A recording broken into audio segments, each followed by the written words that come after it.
Something else they changed with this engine itself is they went back to the cast iron block. So we were running CGI blocks. We had some issues, we had some failures with those over the years. The cast iron block is actually quieter in a good way. A lot of people tell me they can hear more of what they like with this Cummins motor, but a lot of other parts when you're driving, it is a little bit quieter, which is definitely nice. We never really had an issue with gray iron blocks, so we're going back to what works best.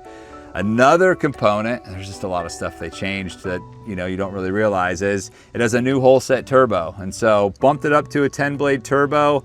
Again, that's part of how I feel like they're getting a little bit more of the torque and horsepower out of this truck. Why they went to 10 blades is because it spools up quicker, which if you hop in this truck or if you watch some videos online, you're gonna see 0 to 60 quarter mile in-town drivability. This truck is a lot snappier. It runs much more similar to our gas truck in terms of like reaction. You used to have to pick two choices.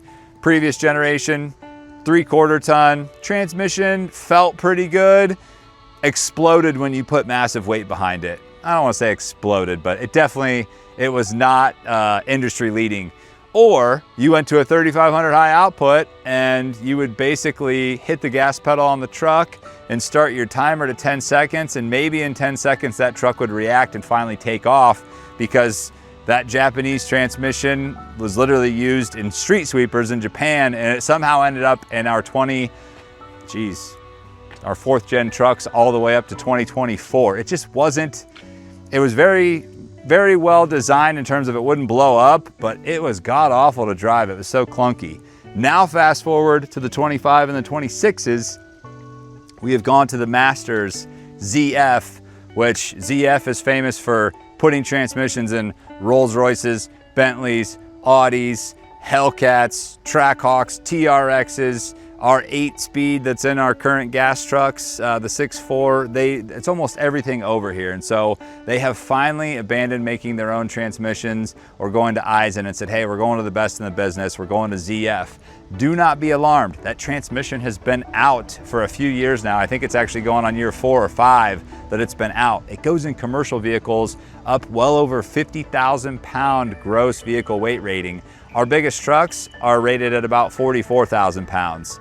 This transmission goes in this 2500, it also goes in our 5500. They've really simplified that. All these trucks are high outputs, so they all have the same engine, they're all paired to the same transmission, and one very glorious thing is they all run the same gear ratio now. It's a 342. We all may remember the 342 from the 4th gens. It stunk, right? The 342 caused a lot of transmission issues before, so I've heard some people say, oh no, what about the 342 gears? My new 8-speed's gonna explode.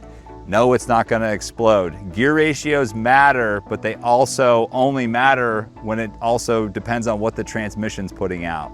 This new 8-speed transmission has 2 overdrive gears, 7th and 8th, so it can still get really good fuel mileage on the highway, but it actually also has a granny gear essentially for first gear. What I mean by that is when you're driving this truck around, it doesn't even start out in first gear. It starts out in second. What the heck's the point of first gear? You only unlock first gear when you put this truck into tow haul mode. And so when you put it into tow haul mode, it says, okay, we need max grunt. We got to get things moving. We want to get it done without damaging anything. And this truck unlocks first gear.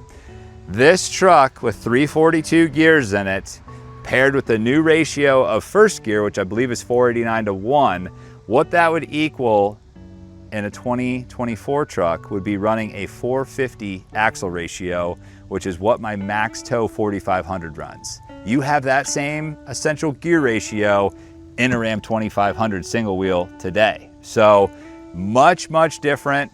One thing I love about just having one gear ratio is we've got the right truck on the lot pretty much all the time. Previously, you had a 410 and people wanted a 373 for fuel mileage. You had a 373, people needed a 410 so they could have max towing.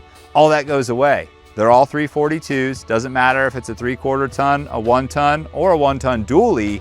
You've got the right gear ratio and the right transmission to give you the best of everything in terms of pulling power and fuel mileage and just street performance.